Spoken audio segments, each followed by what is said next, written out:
Bonjour à tous et bienvenue dans ce Swiss Bliss. Nous sommes le 5 août 2022 et alors nous allons entamer notre révision de la semaine. Une semaine sur le marché suisse qui aura quand même été tronquée puisque, oui, vous le savez tous, le 1er août c'est congé. Donc ça fait déjà un jour de moins. Là on est vendredi matin donc ça fait un autre jour de moins. Ça fait que 3 jours à parler. Donc c'est pas non plus le truc le plus fun qu'on a eu à surveiller cette semaine. C'est pas non plus la semaine la plus active qu'on a eu à traiter cette semaine. Ce qu'il faudra retenir en tout cas sur cette semaine boursière suisse, c'est qu'on était encore une fois extrêmement tributaire de ce qui se passe à l'étranger. On a eu un jour férié, mais c'est vrai qu'en plus on a dû gérer les balades de Madame Pelosi sur les territoires semi-chinois, enfin chinois selon les Chinois et taïwanais selon les Taïwanais, et ce qui fait que finalement ça a quand même créé quelques tensions au milieu de semaine. Pas que nous soyons très concernés par ce qui pourrait se passer à Taïwan, mais imaginons effectivement que s'il se passait quelque chose à Taïwan, si les Chinois commençaient à se la jouer Poutine en version taïwanaise, eh bien ça pourrait être un petit peu embêtant encore une fois sur le reste de la planète. Voilà, donc on a eu un peu ces tensions à subir, et pour le reste, eh bien on s'est contenté de suivre les marchés en général. Alors les marchés en général, comme on le voit, vont très bien, hein. Ça marche plutôt pas mal du côté américain, les performances sont relativement bonnes. Encore une fois, c'est tout ce qui est techno qui tire, on cherche la croissance de nouveau, on parle d'un retour de la croissance, on parle effectivement, on prend ce pari de savoir que ça ira mieux l'année prochaine, ça ira mieux une fois que la Fed aura calmé l'inflation, et une fois que la Fed aura calmé l'inflation, eh bien on parle déjà de baisse des taux pour 2023. Alors c'est un petit peu aller vite en besogne, surtout sachant que nous, sur le marché suisse, on a tendance à avoir, enfin pas que sur le marché suisse d'ailleurs, en ce moment, la mentalité de l'investisseur a quand même tendance à vouloir rester vraiment à court terme. Donc c'est commencer à parler de 2023 alors qu'on n'a pas encore fini de boucler 2022 et puis qu'on n'a pas encore passé la saison des crashs en 2023, enfin en 2022, pardon, septembre 2022, eh bien forcément ça crée toujours des tensions et des interrogations, mais c'est un petit peu aller vite en besogne de commencer à parler de baisse des taux pour 2023, mais sachez quand même qu'on en parle, d'où l'intérêt assez massif en direction de la croissance. On a aussi eu beaucoup de publications trimestrielles ces derniers temps, on a encore des publications, mais les grands noms sont sortis, on le sait. Globalement, ce qu'il faut retenir de cette saison trimestrielle, c'est que c'est moins pire. Et c'est vraiment la chose qu'il faut retenir, c'est que c'est moins pire, c'est pas extraordinaire, c'est pas phénoménal, mais c'est moins pire. Alors après, on se base beaucoup sur la guidance, sur ce que les sociétés ont à nous offrir pour ces prochains mois. Et c'est vrai qu'ils sont quand même relativement prudents. Alors ça, on n'en tient pas trop compte pour l'instant. On n'aime pas quand on a vraiment des commentaires très très négatifs. Mais si la société est plus ou moins raisonnable, on peut encore se dire qu'il y a un tout petit peu d'espoir. Donc là, ça va. Donc dans ce genre de configuration, on se sent relativement confiant, mais on a quand même besoin d'être rassuré. Donc la thématique du moins pire, la thématique du fait que si la guidance n'est pas trop catastrophique, nous suffit pour avoir des relativement bons comportements. Mais on l'a vu aussi ces derniers temps qu'il y avait vraiment donc un retour, un retour de l'intérêt sur la croissance. Alors, est-ce que ça va continuer? Difficile à dire. Une des réponses que l'on va avoir, eh bien, c'est les chiffres des non-farm payrolls qui seront publiés cet après-midi aux États-Unis. Donc cet après-midi, vendredi 5 août.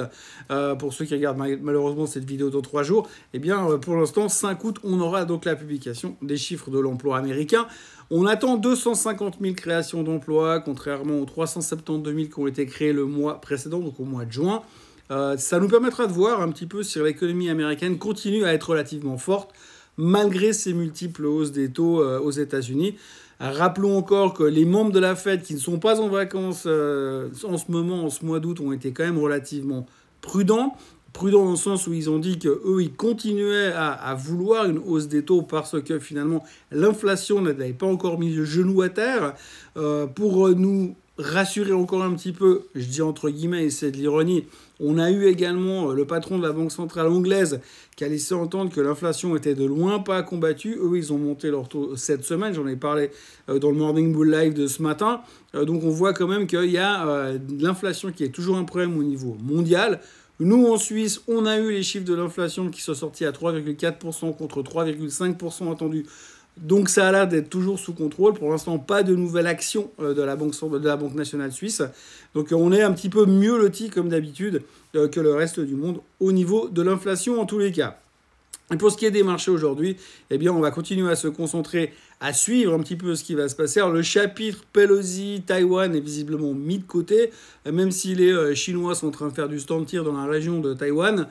Pour l'instant, c'est un petit peu un autre problème, mais là, on se concentre sur l'avenir de l'économie, l'avenir de ce que vont faire les banques centrales et comment est-ce qu'elles vont pouvoir freiner cette inflation tout en étant capable de ne pas mettre l'économie américaine en récession.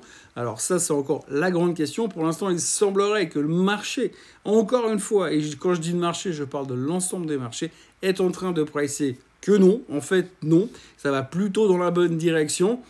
Mais en même temps, vous avez quand même beaucoup de monde qui est venu parler ces derniers temps dans les médias financiers en disant qu'on n'était pas vraiment sorti de l'auberge. Vous avez eu JP Morgan, vous avez Goldman Sachs, vous avez Morgan Stanley, vous avez Bank of America qui viennent tous avec des commentaires extrêmement prudents sur la seconde partie de l'année. Alors c'est vrai qu'aujourd'hui, on l'a entendu la semaine dernière, Madame Yellen, Monsieur Biden et d'autres politiciens américains veulent faire valoir que la définition de dire que quand on a 2 trimestres de croissance négative, nous sommes en récession, ça n'existe plus, c'est plus vraiment ça, ça a changé, donc on fait dire ce qu'on veut à la définition de la récession, mais pour l'instant ça nous sauve les fesses, entre guillemets, mais les experts financiers qui ne sont pas des politiciens ont tendance à vouloir quand même parier sur le fait que ça va être quand même compliqué pour la seconde partie de l'année, et je pense sincèrement qu'avant la fin de l'année, on n'y verra pas forcément plus clair, voir en tout cas si on arrive à réussir à passer par-dessus cette éventuelle récession.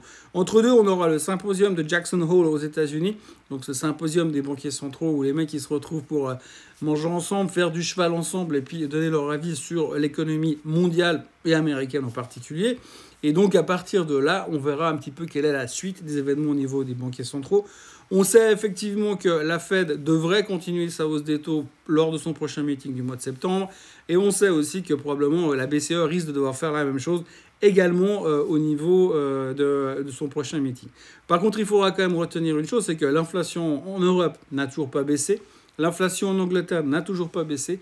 L'inflation aux États-Unis n'a toujours pas baissé. On aura les chiffres du CPI la semaine prochaine qui potentiellement nous permettront d'y voir un petit peu plus clair. Mais pour l'instant, ça va pas beaucoup mieux. Quand on regarde les chiffres de l'inflation au niveau de la bouffe, de la nourriture, eh bien, ça reste quand même très compliqué, surtout en Europe. Donc, il ne faut pas non plus oublier que, au-delà des chiffres et au-delà de toutes ces préoccupations par rapport à l'avenir des économies, il y a aussi un problème de nourriture et ça devient de plus en plus compliqué pour certaines personnes de se nourrir. Et ça va au-delà de l'économie et des marchés boursiers. Donc on fait le point pour tout ça, on va rentrer un petit peu plus en détail dans la Suisse après le générique. Mais en gros, ce qu'il faut retenir, c'est qu'aujourd'hui, ce n'est pas tant le marché suisse qui est important, mais c'est surtout l'ensemble et la globalité des marchés financiers dans le monde et surtout de l'économie, de comment va se comporter l'économie par la suite. Et c'est exactement et uniquement ça, j'ai envie de dire, que les investisseurs sont en train d'observer.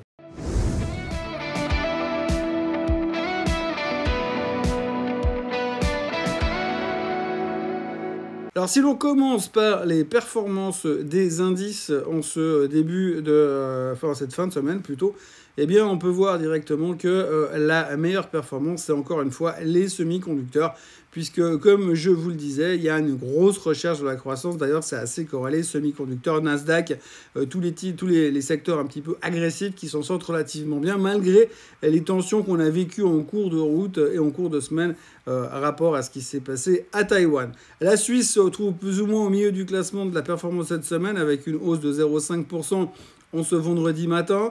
Et puis le reste, eh bien, on voit toujours que les gros titres ont toujours de la peine, puisque le Dow Jones est en recul, et la Chine forcément là aussi en rapport avec Taïwan, mais le Dow Jones est en recul sur la semaine. Il faut retenir que dans le Dow Jones, il y a eu pas mal de titres qui sont, on va dire, liés à l'exportation américaine et surtout à la Chine. Par exemple, on a eu des mauvais chiffres au niveau de Caterpillar qui montrent que c'est pas aussi simple de continuer à faire du business. Et quand on voit que Caterpillar a de la peine à vendre, on se dit que quand ils sont en train de se fâcher avec la Chine pour des raisons politico-économiques, eh bien, ça ne sera pas simple pour l'avenir.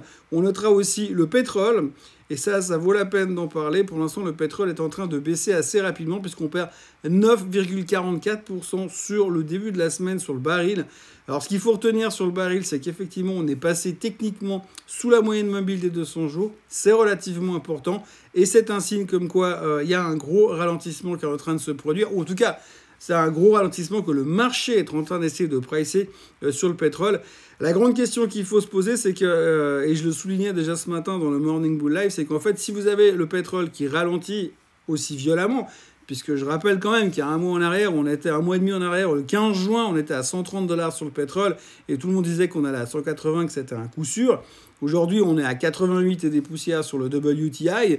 Le baril a baissé drastiquement parce que les gens envisage une destruction de la demande. C'est comme ça qu'on l'explique. Une destruction de la demande sur le pétrole. Et si aujourd'hui on a une destruction de la demande sur le pétrole, eh bien ça voudrait dire quoi? Ça voudrait dire qu'on est en récession. Donc vous avez quelque chose d'assez antinomique qui est en train de se construire sur les marchés, puisque d'un côté on nous parle d'une récession qui est liée et pricée au pétrole, et de l'autre côté on nous dit que finalement les multiples hausses de taux de la Fed n'auront aucun impact et il n'y aura pas de récession aux États-Unis. On peut se poser des questions sur l'état mental de certains et la réflexion qu'on est en train de se faire derrière, mais probablement qu'on en reparlera beaucoup ces prochains mois et qu'on aura peut-être, je dis bien peut-être, quelques réponses. Si je regarde la performance du SMI pour ce début, cette fin de semaine, eh bien là, le vainqueur, c'est le Crédit Suisse qui perd 4,5%. Oui, je sais, je rigole, mais enfin, ça devient presque... C'est même plus drôle à la fin, mais le Crédit Suisse fait toujours parler de lui une semaine après semaine. On va y revenir tout à l'heure en détail, mais grosso modo, plus mauvaise performance de la semaine, le Crédit Suisse, meilleure performance de la semaine, le JTech. Pourquoi? Eh bien, parce que le JTech est une tech, et comme c'est une tech, eh bien, on cherche la croissance, et donc c'est plutôt positif. Oui, on se contente de peu dans ce bas monde. On notera aussi la performance en demi-teinte de Swisscom, qui poste des chiffres beauf, comme d'habitude, pas très très sexy, mais enfin, on sait très bien qu'il n'y a pas grand-chose à attendre de Swisscom. C'est un titre qui bouge en range et qui se contente de payer des dividendes et de rendre ses actionnaires plutôt contents par rapport à ça, avec une relative stabilité envers et contre tout. Si je prends la performance du SLI, alors comme vous le voyez là aussi, c'est le Crédit Suisse qui est en tête en termes de loser, et c'est le JTech qui est en tête en termes de winner, là aussi, comme d'habitude. On notera cependant dans les second liners que Adecco aussi traîne à moins 4,3% sur la semaine. Adecco a également publié ses résultats qui n'étaient pas terribles. Il y a pas mal de coûts d'exploitation à rajouter par rapport à l'intégration d'un rachat. Je vais y revenir tout à l'heure en détail.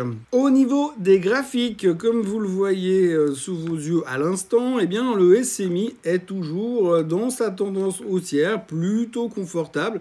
On a réussi, comme je le disais la semaine dernière, à tenir au-dessus de cette moyenne mobile des 50 jours, ce qui est plutôt constructif.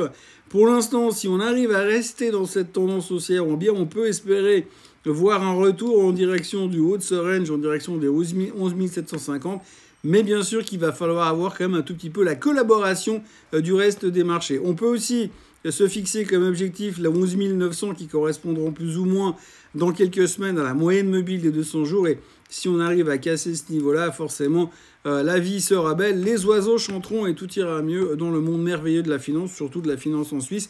Enfin, pour l'instant, c'est pas non plus gagner. Comme je vous l'ai dit tout à l'heure, il va falloir qu'on continue à suivre ce qui se passe sur les marchés financiers mondiaux pour aller déjà chercher cette première résistance qui se situera autour des 11 900, 12 000. Mais dans un premier temps, il faut déjà qu'on arrive à remonter à cette moyenne mobile des 200 jours qui se situe à 11 900. Côté SLI, alors souvenez-vous, la semaine dernière, je vous ai proposé 3 scénarios, le type de scénario ultra courageux dans le monde de la finance. Tout d'abord, un scénario où on se disait petit A, ça peut monter, petit B, ça peut baisser, et petit C, ça peut ne rien faire. Eh bien, on a pris le choix de monter. Oui, je sais, je suis extrêmement courageux, mais vous savez, dans la finance, c'est toujours comme ça. Eh bien, on se dit que c'est un peu comme en météo, hein. Peut-être qu'il fera beau, peut-être qu'il pleuvra, mais dans le meilleur des cas, il pourra faire une température agréable avec quelques passages nuageux, de la neige, de la grêle et du soleil. Eh bien, c'est un peu pareil sur le SLI. Alors le SLI s'en sort relativement bien. Vous voyez qu'on est en haut de notre range pour l'instant. Donc c'est plutôt positif. Là aussi, on va pouvoir aller chercher cette zone-là, la zone des 1794, 1795, allez, 1800. Si on casse les 1800, ça sera un superbe effort. Et rappelons-nous toujours qu'il faudra à terme aller, compléter cette tendance, pas cette tendance, mais cette résistance qu'on a, qui est un ancien support qu'on a dans la zone des 1840. Et là aussi, ça ira de parallèle avec ce qui est en train de se passer sur le SMI. Là aussi, à surveiller la moyenne mobile des 200 jours, qui est encore en phase descendante pour l'instant, mais qui pourrait nous passer vers les 1860. Donc là aussi, un prochain target, c'est de recasser tout ça et d'aller se poser ici. Mais là aussi, il va falloir que le reste du monde soit un tout petit peu collaboratif et nous donne un coup de main. Au niveau des chiffres de la semaine, eh bien, je vous l'ai dit tout à l'heure en ouverture, eh bien, Swisscom a publié des chiffres qui étaient pas exceptionnels, en ralentissement quand même si on calcule un petit peu sur base annualisée, donc c'est pas fantastique. Ils se sont pris également une amende de 75 millions de francs suisses de la part de la Comco pour des histoires de concurrence, donc ça pèse aussi un petit peu dessus. Globalement, ils confirment leur dividende et c'est ce qui est le plus important chez Swisscom, c'est qu'ils continuent à payer un dividende de 22 francs, donc ça reste plutôt positif pour Swisscom. Et puis, voilà, comme je vous l'ai dit, c'est pas le titre le plus excitant à traiter de toute manière, mais comme ils ont publié leurs chiffres, je suis quand même un tout petit peu obligé d'en parler. Alors, quand on regarde le titre de Swisscom, eh bien, vous voyez que c'est extrêmement déprimant. On est revenu sur les niveaux des 500. La dernière fois qu'on s'est pris une tôle, vous voyez, en octobre 2021, qu'on a fait le même comportement que ces dernières semaines, eh bien, on est venu se poser là-dessus pour commencer à se reconstruire. Alors, c'est un peu un grand classique, hein. Moi, j'ai envie de dire que quand on arrive sur les 500 sur Swisscom, il faut en racheter un petit peu, la laisser remonter en direction des 560, 570, faire 10% de performance dessus, et puis finalement, les revendre à ce niveau-là. Alors, pour l'instant, vous voyez la digestion ici qu'on a, la digestion qu'on doit faire des résultats du trimestre qui se situe tout en bas de la page. Et vous avez donc cette zone-là aujourd'hui où on a digéré ces résultats. On a fait un relativement joli reversal. Et je dirais que si à 500, ça commence à redémarrer, eh bien, je me mettrais volontiers long pour essayer de jouer à quelque chose qui repartirait à la hausse. Au niveau du placement et du travail temporaire, eh bien, on notera les mauvais chiffres entre guillemets d'Adecco, bénéfice qui a chuté de près de moitié suite à l'intégration de AK Technologies, la boîte française de placement. Donc ça fait des charges supplémentaires. Le titre a moyennement apprécié la chose et subissait un petit peu les pressions vendeuses cette semaine. Vous l'avez vu d'ailleurs sur les performances du SLI, puisqu'il est juste derrière le Crédit Suisse en termes de mauvaise performance. Alors, comme vous le voyez sur le graphique d'Adecco, eh bien, le gros avantage, c'est que là où elle a l'impression qu'elle ne veut plus beaucoup baisser. Alors, c'est clair qu'on perd quand même 4,3% sur la semaine, sauf erreur, mais, on voit que finalement, on arrive à des niveaux, j'ai envie de dire, de presque d'incompressibilité pour le moment. Alors, on peut commencer à se dire que pour ceux qui croient au fait que l'emploi ne va pas totalement disparaître, on verra quand même les chiffres cet après-midi aux États-Unis, eh bien, Adecco se retrouve à des niveaux relativement intéressants si on veut commencer à en racheter un petit peu, mais encore faut-il y croire. Alors, j'avoue que ce n'est pas l'action que je préfère sur le SMI, mais enfin, pour l'instant, malgré les relativement mauvais chiffres d'Adecco, eh bien, le titre s'en sort encore pas trop mal. On en arrive donc au Crédit Suisse. Crédit Suisse, plus mauvaise performance de la semaine. Alors, des licenciements en masse qui sont prévus et annoncés. On en parle partout dans les médias. C'est une archi-conviction comme quoi le Crédit Suisse n'aura pas d'autre alternative que de licencier, bien sûr, pour se restructurer. Avec son nouveau CEO en plus. Je rappelle qu'on l'appelle quand même Uli the Knife. Donc, il va y avoir des coupes drastiques dans le staff. Donc, ça met une première pression. On a vu ces derniers temps que quand on annonce des licenciements, c'est pas forcément la meilleure nouvelle qu'on peut avoir sur un titre. On l'a vu sur Crédit Suisse, mauvaise semaine. En plus de ça, vous avez quand même S&P et Moody's qui sont venus donner le coup de grâce au Crédit Suisse en downgradant son rating en fait. Et donc alors ça c'est plutôt intéressant parce qu'en général, je dis bien en général, quand les agences de rating viennent commencer à downgrader les boîtes qui sont en difficulté, c'est généralement qu'on arrive gentiment au fond de la tasse, parce qu'au bout d'un moment, il n'y a plus grand-chose à attendre. Et puis on sait surtout que les agences de rating comme S&P et Moody's, alors s'il y a un truc qu'ils n'ont pas, c'est le timing, parce qu'ils ont vraiment cette capacité à arriver toujours, mais toujours après la pluie. Non, parce que nous, en tant qu'investisseurs actions, si on venait nous dire il y a 6 mois, quand le Crédit Suisse était encore à 8 ou 9 balles, que ça allait être très très mauvais, eh bien on aurait pu vendre. Mais non, eux, ils viennent quand le Crédit Suisse a perdu 60% de sa valeur, et puis ils nous disent « Ouh, attention, ça va pas bien. Ah bon, on n'avait pas remarqué, les gars. » Donc voilà, ça c'est le grand classique des agences de rating. Eh bien, les agences de rating sont intervenues sur le Crédit Suisse. J'ai presque envie de dire que c'est en train de devenir un signal d'achat. Donc, du point de vue graphique, il n'y a rien à dire sur le Crédit Suisse. Hein. Alors, les plus pointus en termes d'analyse technique pourront dire qu'on est en train de faire un double bottom, hein, quand même, super cool. On voit qu'on a tenu les 5 francs sur le Crédit Suisse. C'est un signe positif. Ça, plus Moody's et S&P qui viennent downgrader, je peux dire que le truc, il devrait remonter. Enfin bref, en tous les cas, pour l'instant, on a l'impression que même si la performance hebdomadaire sur le Crédit Suisse n'est pas extraordinaire, on arrive quand même à un niveau où on essaye de consolider. Il faudra surveiller si on arrive à tenir vraiment ces 5 francs, peut-être qu'un jour, on pourra espérer que le titre remonte à 6 francs. Donc, pas grand-chose de très très excitant, mais à noter encore une fois, et surtout, ces downgrades massifs de la part de S&P et de Moody's. On termine cette mini-revue des marchés suisses avec Tour Rosé, cette fameuse pharmacie online qui valait une fortune, il fut un temps à 500 balles, ça vaut 69,90. On va noter quand même que cette semaine, elle a pas mal bougé, puisqu'il y a des rumeurs de rachat qui circulent à droite à gauche, qui ont été relayées par le journal suisse-allemand Finanz und Wirtschaft, qui pense qu'éventuellement peut-être Tour Rosé pourrait se faire racheter. Par contre, dans la deuxième partie de la semaine, il faudra quand même noter, on ne le voit pas très bien parce que le titre est tellement bas, il y a eu pas mal de commentaires négatifs, entre autres l'UBS qui a coupé son price target quasiment de moitié, de 50% sur Tour Rosé. Donc c'est jamais une bonne idée, mais quand vous lisez un petit peu les recommandations des analystes à ce niveau-là, on n'appelle plus ça des recommandations, on appelle ça un assassinat, parce que vous avez Deutsche Bank, vous avez Vontobel, vous avez Crédit Suisse, vous avez UBS, qui viennent tous avec des commentaires catastrophiques sur Tour Rosé et des objectifs absolument déprimants. Donc, rumeur de rachat, mais en même temps, ceux qui font du fondamental pensent que ça reste quand même de la daube. Cette semaine qui nous attend sera encore une grosse semaine, enfin grosse semaine, tout est relatif, mais il y aura quand même encore 2-3 chiffres intéressants à noter.